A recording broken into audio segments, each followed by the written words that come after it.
রয়েছে বাংলা ক্লাসে। আপনারা দেখতে পাচ্ছেন বাংলা কনসেপ্টের ক্লাস। তো আজকে আমরা অন্য একটা কনসেপ্টের ক্লাস নিয়ে আপনাদের উপস্থিত হলাম, যেটা হচ্ছে টিচিং লার্নিং ম্যাটেরিয়ালস বা টিএলএম। ঠিক আছে ভাই, তো টিচিং লার্নিং ম্যাটেরিয়ালস বা টিএলএম, সুতরাং বাংলা যে ফাউন্ডেশনাল কোর্স আমরা যেটা আপনাদের জন্য দিতে চলেছি, লঞ্চ করেছিলাম একটা কোর্স যার নাম আমরা দিয়েছিলাম ফাউন্ডেশনাল কোর্স। তো সেই ফাউন্ডেশনাল কোর্সে আপনারা বাংলা প্যাডাগজির সম্পূর্ণ কনসেপ্ট একজন বেসিক টু অ্যাডভান্স, একদম ছোটো ছোটো বেসিক পয়েন্ট থেকে আমরা বেসিক টু অ্যাডভান্স যে ধারণাগুলো রয়েছে সেই ধারণাগুলো আমরা সবসময় আপনাদেরকে দেওয়ার চেষ্টা করছি। সুতরাং সেই ক্লাসগুলো, যতগুলো ক্লাস ফাউন্ডেশনাল কোর্সে হবে, যদি আপনারা সবগুলি খুব ভালো করে একবার করে দেখে নেন, তাহলে 100% কনফার্ম গ্যারেন্টি যে বাংলা প্যাডাগজির পুরো কনসেপ্ট আপনার মাথায় ঢুকে যাবে। তো চলুন আজকে আমরা আলোচনা করব যে টপিক নিয়ে। এই টপিকটা হচ্ছে কি টিএলএম বা টিচিং লার্নিং ম্যাটেরিয়ালস। তো এটাকে বাংলায় বিভিন্ন নামে জানা যায়। শিক্ষণ শিক্ষণ উপকরণ, শিক্ষণ শিক্ষণ সামগ্রী, শিক্ষণ শিক্ষণ দস্তাবেজ, এই ধরনের বিভিন্ন নাম রয়েছে টিএলএমের।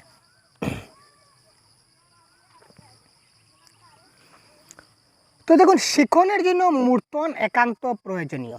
ঠিক আছে ভাই, শিক্ষণের জন্য মূর্তন একান্ত প্রয়োজন। প্রত্যেকটা লাইন আমরা দেখব, এক একটি লাইন অনুযায়ী আমরা বোঝার চেষ্টা করব, তখন আপনাদের কনসেপ্টটা ক্লিয়ার হবে। কে বলেছে দেখুন, শিক্ষণের জন্য মূর্তন একান্ত প্রয়োজনীয়। হোয়াট ইজ মূর্তন? কথা হচ্ছে মূর্তন কি, অর্থাৎ মূর্ত বস্তুকে মূর্তন বলা হয়। মূর্ত বস্তু মানে কি স্যার? মানে যে বস্তু দেখা যায়, যে বস্তু আমার চোখের সামনে আছে, যেমন একটা কলম, একটা খাতা, একটা বল, এই জিনিসগুলো আপনার হাতের সামনে আছে। আপনি জিনিসগুলোকে ধরতে পারছেন, ছুঁইতে পারছেন, টাচ করতে পারছেন, স্পর্শ করতে পারছেন, একই কথা। এইসব করতে পারছেন তো, দ্যাট ইজ কল দিস বস্তু ইজ নোন অ্যাজ মূর্তন বস্তু। এবং শিশুদেরকে যদি আমরা ভালো করে শেখাতে চাই, তখন তার সামনে মূর্তন বস্তুগুলো যদি আমরা তুলে ধরি, যে এই জিনিসগুলো হচ্ছে মূর্তন বস্তু। এটা হচ্ছে কলম, এটা হচ্ছে খাতা, এটা হচ্ছে মোবাইল। মোবাইল এছাড়া চেনাতে লাগে না, তারা হাইব্রিড বাচ্চা মোবাইল চিনে, ঠিক আছে, তবু একটা ধারণা। তো সেই মূর্তন তারা কি মূর্ত বস্তু, শিক্ষণের জন্য মূর্তন বস্তুটা আমাদের প্রয়োজন হচ্ছে। যদি মূর্ত বস্তুর সাহায্যে যদি বোঝাই, তাহলে বাচ্চারা খুব ভালো করে বুঝবে কথাগুলি। এবং সে উদ্দেশ্যে যে সকল বস্তু সামগ্রী বা কৌশল ব্যবহার করে থাকি, সেগুলোকে শিক্ষামূলক প্রদীপন বা শিক্ষামূলক উপকরণ, আবার কেউ কেউ বলে থাকেন টিচিং লার্নিং ম্যাটেরিয়ালস বা টিএলএম। কী বলেছে, শিক্ষণের জন্য সেই মূর্ত বস্তুর প্রয়োজন। আর সেই মূর্ত বস্তু বা মূর্ত সামগ্রী বা কৌশল যে শেখাবার উদ্দেশ্যে আমরা যে ব্যবহার করে থাকি, এই বস্তুটাকেই কি বলা হয়, শিক্ষামূলক প্রদীপন বলা হয়। আবার কেউ কেউ শিক্ষামূলক উপকরণ বলেন, আবার কেউ কেউ টিচিং লার্নিং ম্যাটেরিয়ালস বলেন। শিক্ষামূলক প্রদীপন বা উপকরণ ব্যবহারের গুরুত্ব। এই যে আমরা টিএলএম যে ব্যবহার করি, টিএলএম কী জিনিস তো বুঝলাম। এবার কথা হচ্ছে টিএলএম যে ব্যবহার করি, স্যার কেন ব্যবহার করি? টিএলএম ছাড়া তো আমরা যখন পড়েছিলাম, তখন তো টিএলএম ছাড়া আমরা তো পড়ে গেছি, আমরা তখন চাকরি করছি, তখন তো ছিল না। এখন কেন নতুন করে টিএলএম হলো? আরে ভাই, গুরুত্ব আছে, তাই তো দিয়েছে। দেখুন কি গুরুত্ব।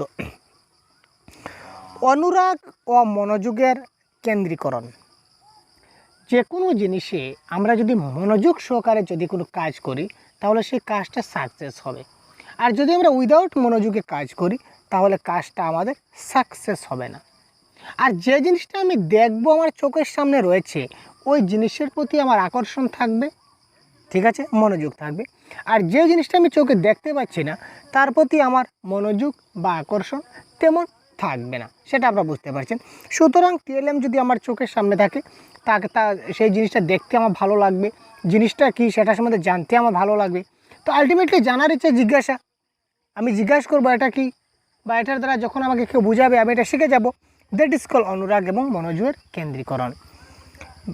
বিমূর্ত ধারণাকে মূর্তভাবে উপস্থাপন করে। কিছু কিছু জিনিস আছে যেগুলা বিমূর্ত, যেমন সৌরজগৎ, সোলার সিস্টেম। আমরা সবাই জানি সৌরজগৎ আছে, কিন্তু কেউ কি গিয়ে সৌরজগতে হাত দিয়ে ধরেছেন নাকি? সৌরজগৎটাকে আপনি সম্পূর্ণ সৌরজগৎটাকে হাতের মুঠোয় একবার ধরে নিচ্ছেন নাকি? না, দুই পাও দুই সৌরজগতের দুই মাথায় দিয়েছেন? সম্ভব না, কারণ জিনিসটা কি আসলে বিমূর্ত জিনিস।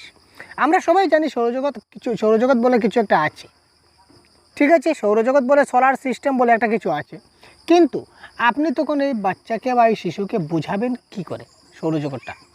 আপনি যখন বুঝাবে তখন আপনি কি করবেন, সৌরজগৎটা বোঝানোর জন্য আপনাকে কি করতে হবে, আপনার করণীয় কি, এই সোলার সিস্টেমের যে আপনি একটা ম্যাপ, ঠিক আছে, ম্যাপ বা একটা পিকচার আর্ট, একটা আর্ট পেপারে একটা পিকচার, সৌরজগতের একটা পিকচার আপনি অঙ্কন করে দিতে পারেন।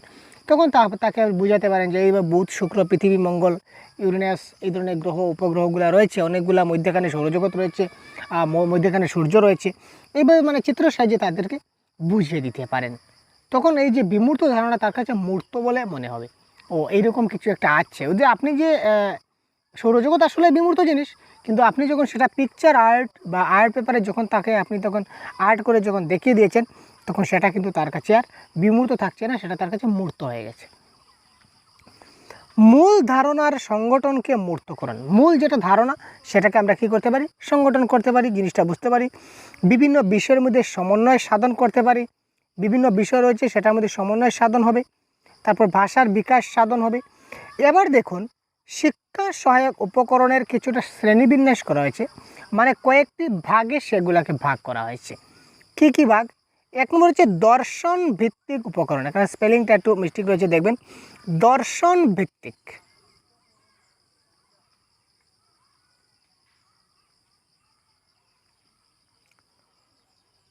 পাঠ্যপুস্তক, blackboard, flannel board, bulletin board, chart, রেখাচিত্র, মডেল, অভিনয়, স্থির প্রেক্ষিত চিত্র, চলমান প্রক্ষিপ্ত চিত্র ইত্যাদি।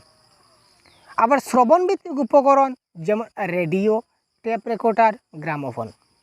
শ্রবণ দর্শন ভিত্তিক চলচ্চিত্র, টেলিভিশন।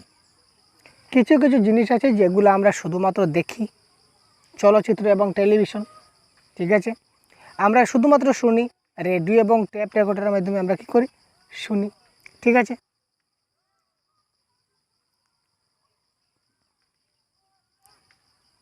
তারপর ক্রীড়তাভিত্তিক উপকরণ, শিক্ষামূলক, ভ্রমণ, অভিনয়, এগুলোও কিন্তু রয়েছে একটা পার্ট।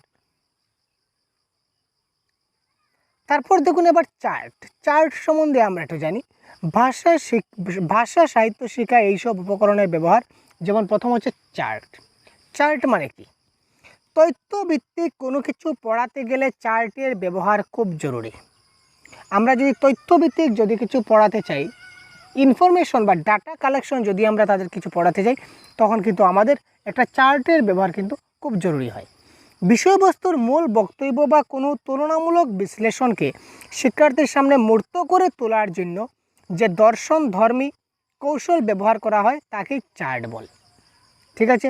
বিষয়বস্তুর মূল যেটা বক্তব্য বা মূল যেটার তুলনামূলক বিশ্লেষণ, এই জিনিসটা শিক্ষার্থীর সামনে তুলে ধরার জন্য আমাদের যে জিনিসটার প্রয়োজন সেটাকে আমরা কি বলবো, সেটাকে আমরা বলবো এটা হলো একটা চার্ট। চার্টের মাধ্যমে তাকে আমরা বুঝিয়ে দেব।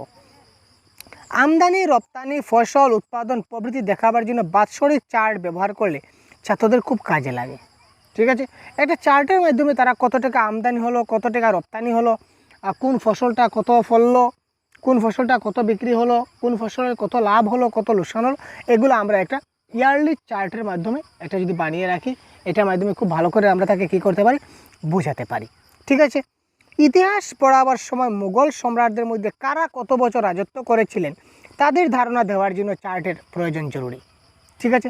যখন আমরা ইতিহাস যখন একটা পড়াবো, ইতিহাস পড়ানোর সময় মুঘল সম্রাট যারা ছিলেন তারা কোন রাজা কত বছর রাজত্ব করেছিলেন সেটা যদি আমরা একটা চার্টের আকারে যদি একটা তৈরি করে রেখে দিই, একটা চার্ট, এই ধরনের একটা চার্ট যদি আমরা বানিয়ে চার্টটা যদি দেওয়ালে যদি সেটে দিই, তখন ছাত্ররা এখানে বারবার তাদের চোখ পড়বে, আর যতবার চোখ পড়বে তাদের চোখের মধ্যে জিনিসটা ভাসবে, তখন তারা পড়বে, আর পড়তে পড়তে আলটিমেটলি কোনো এক সময় তার মুখস্থ হয়ে যাবে বা তার মেমোরির মধ্যে সেট হয়ে যাবে যে ইয়েস, এই রাজা এত সালে রাজত্ব করেছিলেন, ওই রাজা ওই সালে রাজত্ব করেছিলেন, এটা তারা মাথার মধ্যে ঢুকে যাবে। সুতরাং chart is most important as a TLM. আরও নানাভাবে আমরা চার্ট ব্যবহার করতে পারি, যেমন বিভিন্ন ধরনের চার্ট রয়েছে, যেমন একটা তালিকামূলক চার্ট। সাধারণত এই ধরনের চার্টে দুই বা ততোধিক বিষয়বস্তুর মধ্যে তুলনামূলক বোঝায়। তালিকামূলক চার্ট যেমন তালিকা, যেমন পেঁয়াজ রসুন, দুইটা সবজি বা দুটা ফল বা দুইয়ের অধিক ফল, এই ধরনের কোনো জিনিস যখন আমরা বুঝি তখন আমরা সেটা তালিকামূলক চার্ট ব্যবহার করতে পারি। শাখামূলক চার্ট রয়েছে, তারপর ধারাবাহিক চার্ট, চিত্রযুক্ত চার্ট, বৃত্তীয় চার্ট এই ধরনের রয়েছে। আচ্ছা, এবার দেখি মডেল কি। চার্ট তো আমরা বুঝলাম, এবার দেখব মডেল কি। মডেলও কিন্তু এক ধরনের টিএলএম, ভালো করে বুঝবেন। কোনো ব্যক্তি বা বস্তুর প্রতিকৃতি কাদা, মোম, প্লাস্টার অফ প্যারিস প্রভৃতি দিয়ে তৈরি করা হলে সেটিকে মডেল বলা হয়। ইয়েস, কোনো ব্যক্তি বা বস্তুর প্রতিকৃতিকে আমরা যদি কাদা, মোম, প্লাস্টার অফ প্যারিস যদি তৈরি করি তখন সেটাকে আমরা মডেল বলে থাকি। মডেল নানা বিষয়ে পঠন পাঠনকালে ব্যবহার করা হয়। মডেল তৈরির জন্য মাটি, বাঁশ, কাঠ, কাগজের মণ্ড, পিচবোর্ড, মোম প্রভৃতি ব্যবহার করা যেতে পারে। ঠিক আছে, একটা রবীন্দ্রনাথ ঠাকুরের একটা আকৃতি মাটি দিয়ে তৈরি করে বানিয়ে আনো দেখি। নতুন একটা লাউ, একটা কলা, একটা কমলা, একটা কাঁচকলা, একটা পেঁপে মাটি দিয়ে তৈরি করে আনো, বা মোমবাতি দিয়ে তৈরি করো। আমরা মাটি দিয়ে তৈরি করে আমরা জেনারেলি বলে থাকি, এবং প্রত্যেকটা স্কুলেই কিন্তু শিশুরা এই ধরনের টিএলএমগুলো বানিয়ে আনে। মাটি দিয়ে সবজি, মাটি দিয়ে বিভিন্ন ধরনের ফল, মাটি দিয়ে বিভিন্ন ধরনের প্রতিকৃতি, যেমন রবীন্দ্রনাথ, নজরুল ইসলাম, এই তাদের এই মূর্তির যে প্রতিকৃতিগুলো মাটি দিয়ে সুন্দর করে তারা কিন্তু ছাত্ররা বানিয়ে আনে। ঠিক আছে, বা অনেক সময় স্কুলে সেগুলো বানিয়েও রাখা হয় ছাত্রদেরকে বোঝানোর জন্য। ঠিক আছে, তো এই যে বস্তুগুলো, এই জিনিসগুলো, এইগুলো এক একটা মডেল। এইগুলো দেখে দেখে আমরা ছাত্রদেরকে আমরা কী করতে পারি, শেখাতে পারি। তো মডেল নানা সময় পঠন পাঠন কাজে ব্যবহার করে। আলটিমেটলি পঠন পাঠন শেখানোর জন্য তো সেগুলো ব্যবহার করা, নাহলে কি রাখার জন্য না দেখার জন্য? আর আমি ওটা কি, আপনি একটা জিনিস বানালেন, আমি ওই জিনিসটা বানালাম এইরকম, আমি ওইরকম বানালাম ওই জিনিসটা, আপনি তখন দেখার পর আপনি জিজ্ঞাসা করবেন স্যার ওই জিনিসটা কি, তারপরে না আমি বলবো যে এটা কি। আমি যখন বলবো ওটা কি তখন তো আপনি শিখে যাবেন যে ওটা এটা হচ্ছে ওই জিনিস। আলটিমেটলি জিনিসটা সেম জিনিস, ওটাই যে আপনি যখন রাখবেন সামনে তখনই না শিশুরা প্রশ্ন করবে, আর শিশুরা প্রশ্ন করবে মানে শিশুরা উত্তর পাবে, আর শিশুরা উত্তর পাবে মানে শিশুরা কী করবে, শিখে যাবে। Goat point. বাংলা ব্যাকরণে যুক্ত ব্যঞ্জনের আকৃতি, ভূগোলে বিভিন্ন ধরনের মৃত্তিকা, শিলার প্রকারভেদ প্রভৃতি দেখানো যেতে পারে। মডেলের মাধ্যমে আমরা কী কী দেখাতে পারি, বাংলা ব্যাকরণে যে যুক্ত ব্যঞ্জনের আকৃতিগুলো রয়েছে সেগুলো আমরা মডেল দিয়ে দেখাতে পারি। বা ভূগোলে বিভিন্ন ধরনের মৃত্তিকা, শিলার প্রকার, বিভিন্ন শিলা রয়েছে, শিলা আমরা জানি ভূগোল যখন পড়েছিলাম, বিভিন্ন ধরনের শিলা, ওই শিলার প্রতিকৃতিগুলো আমরা কী করতে পারি, মডেলের সাহায্যে দেখাতে পারি। দৃষ্টিহীনদের জন্য এই মডেল ব্যবহার অত্যন্ত জরুরি। দৃষ্টিহীন যারা চোখে দেখতে পায় না তাদের জন্য এই ধরনের জিনিস খুব জরুরি। তারা হাতে দেখে একটা অনুমান, হাত দিয়ে লাড়ে চেড়ে তারা কী করে একটা অনুমান নিতে পারে, কারণ তারা শুধু স্পষ্ট করে ব্যাপারটা বুঝতে পারে, তারা স্পর্শ করে কিন্তু ব্যাপারটা বুঝতে পারে যে এই জিনিসটা আসলে কী। মানুষের দেহের বিভিন্ন অঙ্গ প্রত্যঙ্গ আমরা মডেলের সাহায্যে দেখানো যেতে পারে। মানুষের শরীরের বিভিন্ন অঙ্গ প্রত্যঙ্গ রয়েছে, এগুলো আমরা কি করতে পারি, আমরা দেখাতে পারি। কিসের মাধ্যমে, এই মডেলের মাধ্যমে। তারপর দেখুন ব্ল্যাকবোর্ড। ব্ল্যাকবোর্ড অতি গুরুত্বপূর্ণ জিনিস। ব্ল্যাকবোর্ড, এবার দেখুন ব্ল্যাকবোর্ড কি। ব্ল্যাকবোর্ড আমরা সবাই জানি ব্ল্যাকবোর্ড কি, আমরা সবাই স্কুলে পাঠদান করি। বিদ্যালয়ে সবচেয়ে প্রয়োজনীয় শিক্ষা সহায়ক উপকরণ হচ্ছে ব্ল্যাকবোর্ড। স্কুলে যদি সবচেয়ে বেশি সংখ্যক বা হাইয়েস্ট বা সবচেয়ে প্রয়োজনীয় যদি আপনি টিএলএম বলতে পারেন সেটা হচ্ছে কি ব্ল্যাকবোর্ড। কারণ ব্ল্যাকবোর্ড আমাদের প্রত্যেকের ক্লাসে আমরা শিক্ষকরা কোনো না কোনোভাবে ব্ল্যাকবোর্ড প্রত্যেকটা ক্লাসে আমরা ইউজ করি। শিক্ষক শিক্ষিকা শ্রেণীকক্ষে পাঠদানের সময় এটিকে অধিক ব্যবহার করেন।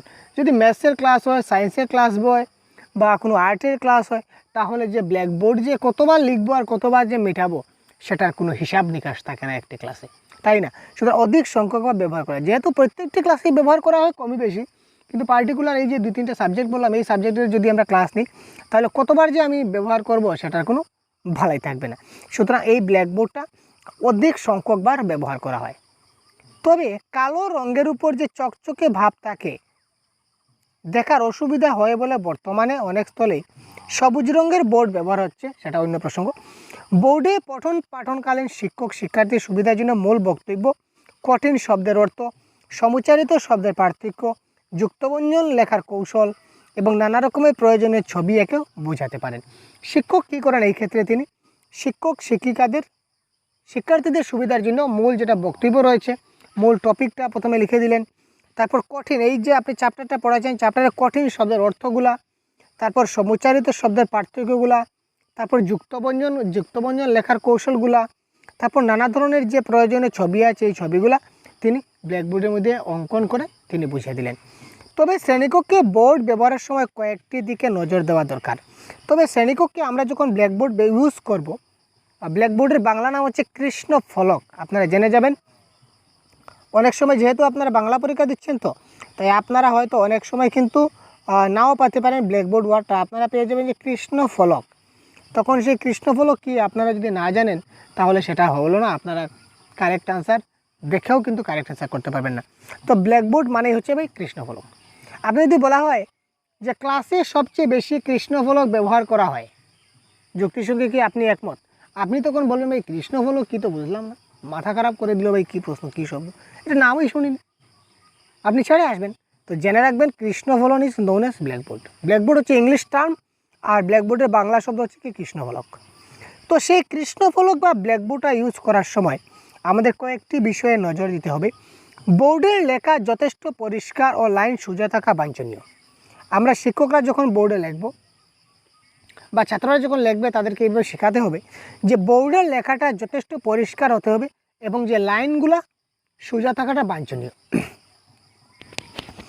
লেখাটা মোটেই জড়ানো হবে না, মানে একটার সঙ্গে আরেকটা যে সেটে যাবে, লেগে যাবে, এই ধরনের কোনো কিছু চলবে না। বোর্ডের লেখায় যেন কোনো বানান ভুল না থাকে তা দেখতে হবে। বোর্ডের লেখায় আপনি যদি বানান যদি ভুল করেন যে টিচার, তাহলে আপনার ক্লাসে যত ছাত্র আছে সবাই তো ভুল লিখবে। তো এই ক্ষেত্রে আপনাকে যথেষ্ট ধ্যানমগ্ন হতে হবে ভাই। বোর্ডের লেখা অবশ্যই একটু বড় হরফে লেখা দরকার, যাতে সবাই দেখতে পায়।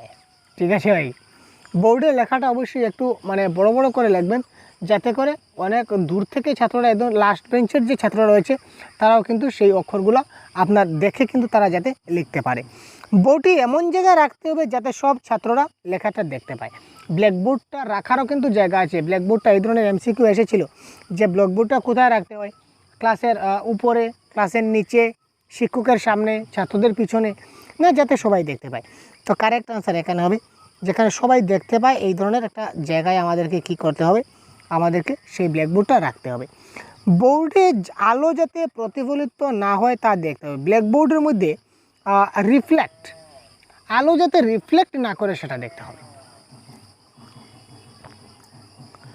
সবসময় বোর্ডের পাশে দাঁড়িয়ে লিখতে হবে। বোর্ডের পাশে, একদম বোর্ডের সামনে নয়, কিন্তু বোর্ডের পাশে দাঁড়িয়ে লিখতে হবে। আমরা অনেক সময় বোর্ডের সামনে দাঁড়িয়ে লিখে দিই, সামনে নয়, সামনে দাঁড়িয়ে লিখলে হয় না, সেটা নিয়ম নয়। নিয়মগুলো জানতে হবে আমাদের, সবগুলোই আমরা করি, সব কাজই কিন্তু আমরা করি। ব্ল্যাকবোর্ডে আমরা লিখি, ব্ল্যাকবোর্ড ইউজ করি, কিন্তু আপনি নিয়ম কীভাবে জানেন? ডাস্টার কোন হাতে ধরতে হয় আপনি কি জানেন? ডাস্টার বাম হাতে ধরতে হয়, ডান হাত দিয়ে কখনো মুছতে নেই। মুছারও কিন্তু আমরা ডাস্টার দিয়ে যে মুছে নেব, ডাস্টার দিয়ে আমরা যে কৃষ্ণফলক বা ব্ল্যাকবোর্ডে যে লেখাগুলো মুছবো, এই মুছারও কিন্তু টেকনিক রয়েছে। প্র্যাকটিক্যাল ক্লাস আপনি ডিএলএড করেছেন, বিএড করেছেন, আপনি হয়তো শিখেছেন, নতুন আপনি শিখে যদি শিখে না থাকেন তো শিখে নিন, না হলে কিন্তু লজ্জা পাবেন। বোর্ডে যে লেখা ছাত্রছাত্রীরা লিখে নিয়েছে তা মুছে ফেলতে হবে। ছাত্রছাত্রীরা বা এজ এ শিক্ষক আপনি যখন ক্লাস শেষ করলেন, আপনার ক্লাস আজকের জন্য এখানেই, আজকের ক্লাসটা শেষ, তার মানে এই বোর্ডে যে সকল লেখা রয়েছে সেটা পরিষ্কার করে দেবেন যাতে ব্ল্যাকবোর্ডটা ক্লিন হয়ে যায়। আপনি ব্ল্যাকবোর্ডে লেখা রয়ে গেল আর আপনি ক্লাস থেকে চলে গেলেন, পরদিন অনেকরা আসলো বা এর পরবর্তী ক্লাসে অন্যজন আসলো, সে আপনার লেখাগুলো দেখলো, সে আপনার লেখাগুলো মুছবে। আরে ভাই, আপনি ক্লাস করেছেন, আপনি সেগুলো মুছে যান না। বোর্ডকে অপরিষ্কার রাখা যাবে না। এই যে একটা কথা বলেছিলাম, বোর্ডকে অপরিষ্কার রাখা যাবে না। আপনার ক্লাস শেষ, তার মানে সঙ্গে সঙ্গে আপনাকে এই ব্ল্যাকবোর্ডটা আপনাকে কী করতে হবে, পরিষ্কার করতে হবে। আপনি সঙ্গে সঙ্গে পরিষ্কার করে দিলেন, মুছে দিলেন। পুরোটা ভালো করে মুছে তবেই বোর্ড ব্যবহার করা দরকার। তারপর পুরো বোর্ডটা খুব ভালো করে মুছে নিলেন, তারপর অন্য একজন টিচার যখন আসবেন উনি ওনার মতো ক্লাস করবেন এবং যাওয়ার সময় উনিও সবগুলো মুছে যাবেন। যে বোর্ডে ঠিক দেখা যাচ্ছে না বা লেখা অস্পষ্ট দেখা যাচ্ছে তা বাদ দিতে হবে। যে বোর্ডে ঠিক দেখা যাচ্ছে না বা লেখা অস্পষ্ট, সেই ব্ল্যাকবোর্ডটাই চেঞ্জ করতে হবে। ঠিক আছে ভাই।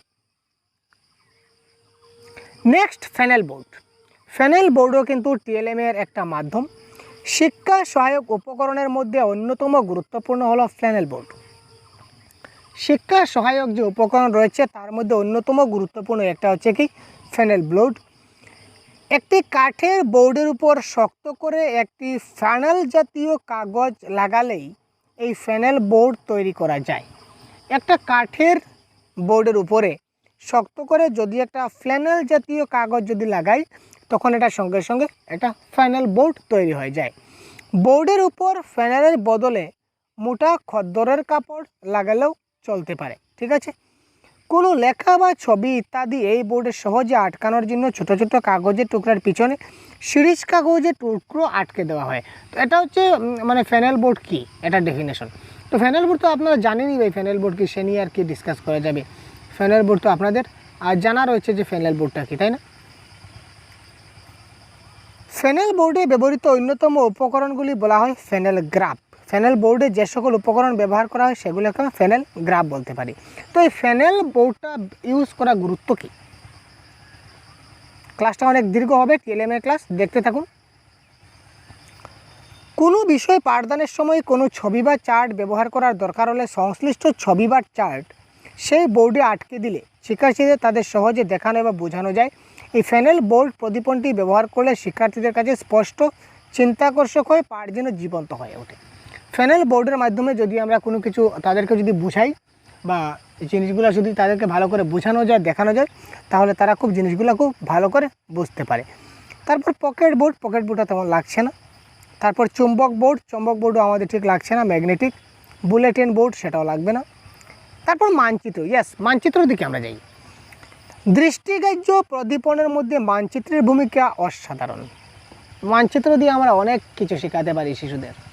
ঠিক আছে, মানচিত্র ইজ মোস্ট ইম্পর্টেন্ট। ইতিহাস ও ভূগোল পঠন পাঠনের ক্ষেত্রে এর ভূমিকা অত্যন্ত গুরুত্বপূর্ণ হলেও বাংলা সাহিত্যের পঠন পাঠনের ক্ষেত্রে একে কাজে লাগানো যায় ভাই। আমরা কী বলি, মানচিত্র বললেই আমরা শুধু বলি না ইতিহাস এবং ভূগোল পড়ালে মানচিত্র লাগবে, বাংলাতে তো মানচিত্র লাগবে না। কিন্তু না, এখানে বলেছে বাংলাতেও কিন্তু মানচিত্র লাগবে। কীভাবে লাগবে দেখি? ইতিহাস বা ভূগোল বিষয়ক কোনো প্রবন্ধ পড়াতে গিয়ে এটিকে সুন্দরভাবে প্রয়োগ করা যায়। ঠিক আছে, ইতিহাস প্রসিদ্ধ কোনো স্থান বা নগর, কোনো একটা যুদ্ধের কাহিনী বা কোনো একটা ভৌগোলিক আবিষ্কার বা কোনো একটা ভ্রমণ বিষয়ক কাহিনী পড়ানোর সময় এই মানচিত্রে ব্যবহার করলে ভালো একটা ফল পাওয়া যায়। ঠিক আছে, তোমরা জানো একটা ঘটনা ঘটেছিল চেন্নাই, মাদ্রাজে একটা ঘটনা ঘটেছিল, তোমরা কি জানো? আচ্ছা, মাদ্রাজটা কোথায় দেখো তো, ভারতবর্ষে কোথায় রয়েছে? আচ্ছা, আমি যেখানে বসে আছি, আমরা যে বসে আছি, আমরা কত দূরে মাদ্রাজটা রয়েছে দেখোছে মানচিত্রে? আলটিমেটলি একটা থেকে কতগুলো তথ্য আমরা পাচ্ছি মানচিত্র সামনে থাকলে। না হলে মাদ্রাজ তো হাওয়ার মধ্যেই চলে যেত। মাদ্রাজ কোথায় আছে? মাদ্রাজ কোথাও হয়তো একটা মাদ্রাজ বলে কিছু একটা আছে, একটা জায়গা। আমাদের এখানে যেরকম একটা জায়গা আছে, মাদ্রাজও সেম টু সেম একটা জায়গা আছে। কিন্তু যদি মানচিত্র যদি আমার সামনে থাকে, মানচিত্র যদি প্রপার ইউজ করি, তাহলে আমার এখান থেকে কতটুক দূর মাদ্রাজ রয়েছে, আমার কোন দিকে রয়েছে, কোন ডাইরেকশনে রয়েছে, মাদ্রাজে কত পপুলেশন রয়েছে, মাদ্রাজের কী কী রয়েছে, পুরো ডিটেলস আমি এখানে কিছু না কিছু হলেও আমি ছোটো মোটো মানচিত্রতে আমি বুঝে নিতে পারবো।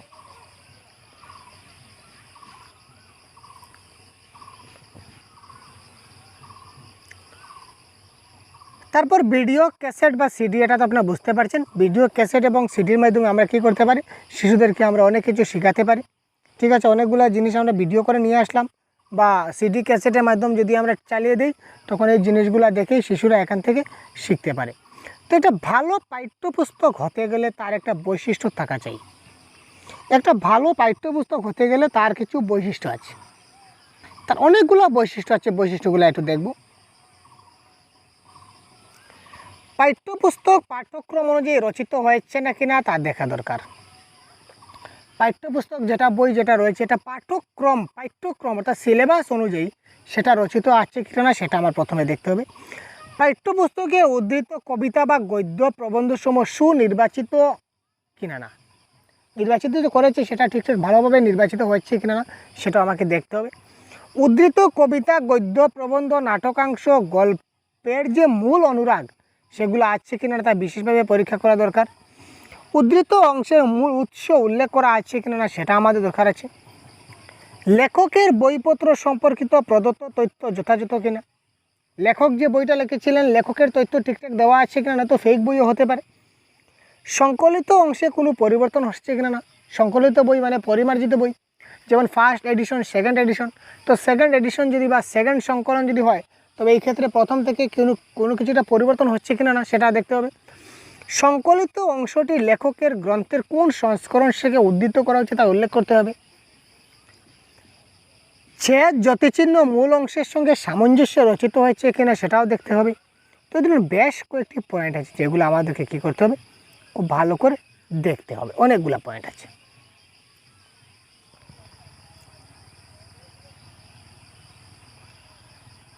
তারপর হচ্ছে বহুধা মাধ্যম। তো বহুধা মাধ্যম আমরা জানি সবাই কী কী, ঠিক আছে, আমাদের জানা আছে। মাল্টিমিডিয়া, মাল্টিমিডিয়া মানে বহুধা মাধ্যম। মাল্টিমিডিয়ার মাধ্যমে কিন্তু আমরা ছাত্রদেরকে, মাল্টিমিডিয়াকে কিন্তু টিএলএম হিসেবে আমরা কী করতে পারি, শিক্ষাদান করতে পারি। তো মাল্টিমিডিয়ার কিন্তু বিভিন্ন সুবিধা রয়েছে আর অসুবিধা রয়েছে। এবার কথা হচ্ছে স্যার অসুবিধা কী, দেখি তো সুবিধাটা কি দেখে নিন। শিক্ষার্থীর বহুধা মাধ্যম ব্যবহার করতে করতে নানা বিষয়ের সন্ধান পায়। শিক্ষার্থীরা মানে মাল্টিমিডিয়া বা ইন্টারনেট, গুগল সার্চ করতে করতে, মোবাইল চালাতে চালাতে তারা অনেক কিছুর সন্ধান পায়। জানা অজানা নানা তথ্য তাদের সামনে চলে আসে, না আমাদের সামনে চলে আসে, তাই তো? ধরে নিন আমরাও শিক্ষার্থী। এ থেকে তারা তাদের জানার পরিধিকে বাড়িয়ে নিতে পারে। অজানা অনেক কিছু আমরা জানতে পারি সেই বহুধা মাধ্যম, মাল্টিমিডিয়ার মাধ্যমে। আবার মাল্টিমিডিয়া প্রোগ্রাম শিক্ষার্থীর শিক্ষণীয় বিষয়ের মধ্যে একটা সমন্বয় আনতে চেষ্টা করে। এই সমন্বয় তাদের জ্ঞান দক্ষতাকে নানা সমস্যা সমাধানের কাজে লাগাতে পারে। ঠিক আছে, এই মাল্টিমিডিয়ার মাধ্যমে আমরা জ্ঞান দক্ষতা সব ধরনের সমস্যাকে আমরা কী করতে পারি, সমাধান করতে পারি। তো মাল্টিমিডিয়ার অসুবিধা রয়েছে। কী অসুবিধা? এই বহুধা মাধ্যম ব্যবহার পদ্ধতি যথেষ্ট ব্যয় সাপেক্ষ। মাল্টিমিডিয়া যেটা প্রসেস, এটা হচ্ছে খুব ব্যয় সাপেক্ষ, খুব খরচ। আপনারা বুঝতে পারছেন, একটা মোবাইল, একটা ল্যাপটপ, একটা কম্পিউটার যদি আমরা কিনি তাহলে তার খরচ কতটুকু যেতে পারে। সমৃদ্ধ শিক্ষা প্রতিষ্ঠান ছাড়া এই উপকরণ সংগ্রহ করা বা সেগুলিকে কাজে লাগানো সম্ভব নয়। সমৃদ্ধ শিক্ষা প্রতিষ্ঠান ছাড়া আমরা নর্মালি শিক্ষা প্রতিষ্ঠানে আমরা এই ধরনের ডিজিটাল বোর্ড, ডিজিটাল প্যানেল আমরা লাগাতে পারবো না, সম্ভব নয়। তবে কিছু ক্ষেত্রে হচ্ছে, সরকার প্রদত্ত দিচ্ছে, সেগুলো হচ্ছে, কিন্তু সব ক্ষেত্রে সম্ভব হচ্ছে না।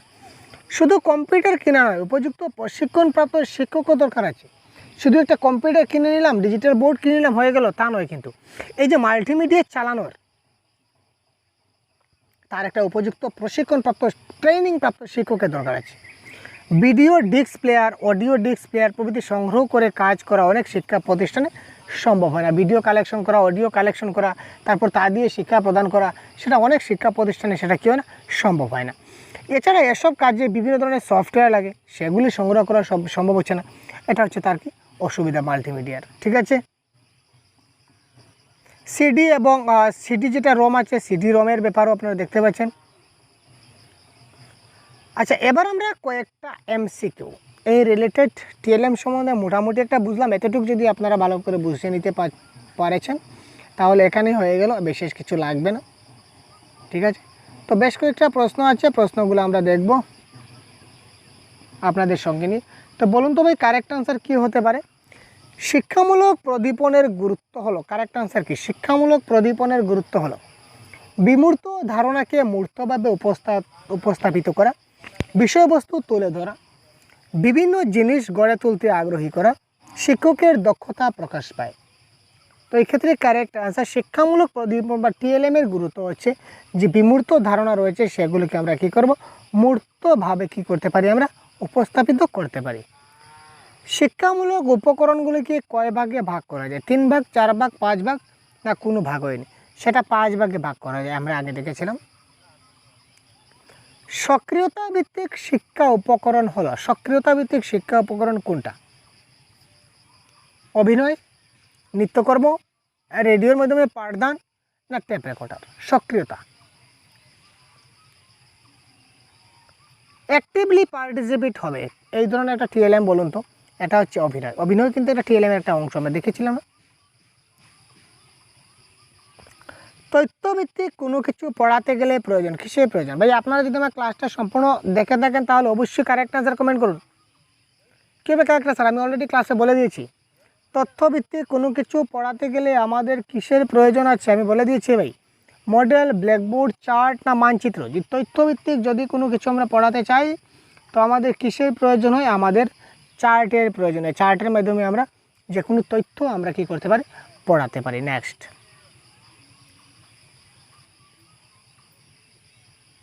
এগুলোর মধ্যে কোনটি দৃশ্য শ্রাব্য উপকরণের মধ্যে পড়ছে? দৃশ্য শ্রাব্য মানে কি আমরা দেখতেও পাবো এবং শুনতেও পাবো, আর দৃশ্য মানে কি শুধু দেখতে পাবো শুনতে পাবো না, আর শ্রাব্য মানে শুনতে পাবো কিন্তু দেখতে পাবো না। তো দৃশ্য শ্রাব্য মানে শোনাও যায় দেখাও যায়। রেডিও, গ্রামোফোন, স্লাইড না টেলিভিশন?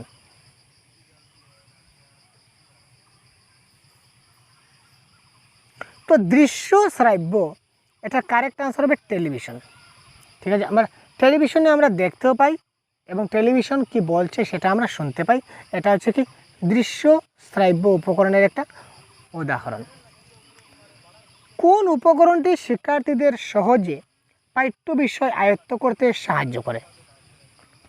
কোন উপকরণ শিক্ষার্থীদের সহজে পাঠ্য বিষয় আয়ত্ত করতে সাহায্য করে? শ্রাব্য উপকরণ, দৃশ্য শ্রাব্য উপকরণ, দৃশ্যযোগ্য উপকরণ না পাঠযোগ্য উপকরণ? কোয়েশ্চেন নম্বর 6-এর কারেক্ট অ্যান্সার হবে এটা কারেক্ট অ্যান্সার হচ্ছে অপশন নম্বর ডি, পাঠযোগ্য উপকরণ। পাঠের যোগ্য উপকরণের মাধ্যমে শিশুরা আমার যে পাঠ পড়াচ্ছি এই পাঠের রিলেটেড টিএলএম আমার প্রয়োজন, তাই না? আমি পাঠ পড়াচ্ছি মাসের আর টিএলএম আপনাকে দিলাম ফুটবল এনে, হলো নাকি? আমি পাঠ পড়াচ্ছি আপনাকে মাসের পাঠ পড়াচ্ছি আর আমি আপনাকে মার্বেল এনে দিয়েছি, পাথরের গুটি এনে দিয়ে দিয়েছি, সেটা কি সম্ভব? মাছ আপনাকে এনে দিতে হবে, বা যদি পাথর দিয়ে বোঝাই তো সেই ধরনের বোঝাতে হবে, পাথর দিয়ে মাছ রিলেটেড কিছু বোঝাতে হবে। সুতরাং পাঠযোগ্য উপকরণ ব্যবহার করতে হবে, তখনই না আমি পাঠটা আপনাকে বোঝাতে পারবো, নাহলে আমি কী করে বোঝাবো? নেক্সট, পাঠ্যপুস্তক কিসের উপর ভিত্তি করে রচিত হয়? বড়িয়া কোয়েশন, বড়িয়া কোয়েশন, শানদার কোয়েশন, তাড়াতাড়ি কমেন্ট করুন। নির্দিষ্ট পাঠ্যক্রমের ভিত্তিতে, নির্দিষ্ট বয়সের ভিত্তিতে, নির্দিষ্ট শিক্ষার্থীদের ভিত্তিতে না নির্দিষ্ট মূল্যের ভিত্তিতে? পাঠ্যপুস্তক রচিত হয় কিসের ভিত্তিতে? পয়েন্ট 1-এ ছিল আর ভালো আদর্শ পাঠ্য বইয়ের বৈশিষ্ট্য, তার মধ্যে প্রথমে কী ছিল? কারিকুলার বেসড অ্যাক্টিভিটি, সিলেবাস অনুযায়ী। পাঠ্যপুস্তকটা তার নির্দিষ্ট পাঠ্যক্রমের ভিত্তিতে অর্থাৎ তার সিলেবাসের ভিত্তিতে তৈরি হয়েছে কিনা সেটা আমাদেরকে প্রথমে ভালো করে দেখতে হবে। পাঠ্যপুস্তক নির্বাচনের মূল ভিত্তি কী হবে? আমরা যে পাঠ্যপুস্তক নির্বাচন করব সেই পাঠ্যপুস্তক নির্বাচনের মূল ভিত্তি কী হবে? কোয়েশ্চন নম্বর 8। পুস্তকের বহিরঙ্গ অভিনব, পরিষ্কার ছাপা ও মুদ্রণ। সব পাঠ্যপুস্তকে পরিষ্কার এবং ছাপা মুদ্রণ হয় এমন কোনো ব্যাপার নেই। পরিষ্কার এবং মুদ্রণ হলো যে আমার যে পরিষ্কার যে ভালো হলো সেরকম কোনো কথা নয়। পুস্তকের বহিরঙ্গ, আমরা সে যে বই আমরা কিনলাম, বইয়ের যে বাইরের পাতাটা অনেক সুন্দর দেখলাম, ভিতরের পাতাটা জঙ্কার ধরা, সেটা আমাদের কোনো কাজে আসলো না। পুস্তকের দাম অনুযায়ী পুস্তক নির্ধারণ করা হয় না, পুস্তক নির্ধারিত হয় পুস্তকের মান অনুযায়ী। পাঠ্যপুস্তক নির্বাচনের মূল ভূমিকা কার থাকবে? পাঠ্যপুস্তক যে নির্বাচন করবে এই ভূমিকাটা কার থাকবে? স্কুল শিক্ষিকা বা প্রধান শিক্ষক, পরিচালন পক্ষ, ভাষা ও সাহিত্যের শিক্ষকবৃন্দ না সংশ্লিষ্ট বিষয়ের শিক্ষক না অন্য কোনো সংস্থা?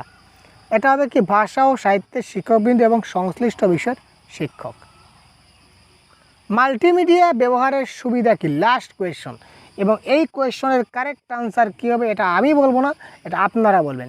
একাধিক মাধ্যমের পরিবর্তে একটি মাধ্যম ব্যবহার করা, বহু মাধ্যমকে একসঙ্গে কাজে লাগানো, একটি মাধ্যম একাধিক মাধ্যমের কাজ করে, বহুধা মাধ্যম বহুভাবে কাজ করে। তো এই প্রশ্নের কারেক্ট আনসার কী হয় আপনারা খুব তাড়াতাড়ি এক্ষুনি কমেন্ট বক্সে আমাদের কমেন্ট করে কারেক্ট আনসার জানিয়ে দিন। কোয়েশ্চন নাম্বার 10-এর কারেক্ট আনসার কী হয়, এবং পরবর্তী ক্লাস খুব শীঘ্রই আমরা নিয়ে আসছি। সুতরাং আপনারা সাথে থাকুন, দেখতে থাকুন। চ্যানেলে নতুন হয়ে থাকলে সাবস্ক্রাইব করুন, বন্ধুদেরকে অবশ্যই একটি করে শেয়ার করুন, সেটাই আপনাদের রিকোয়েস্ট। ধন্যবাদ, ভালো থাকবেন, জয় হিন্দ।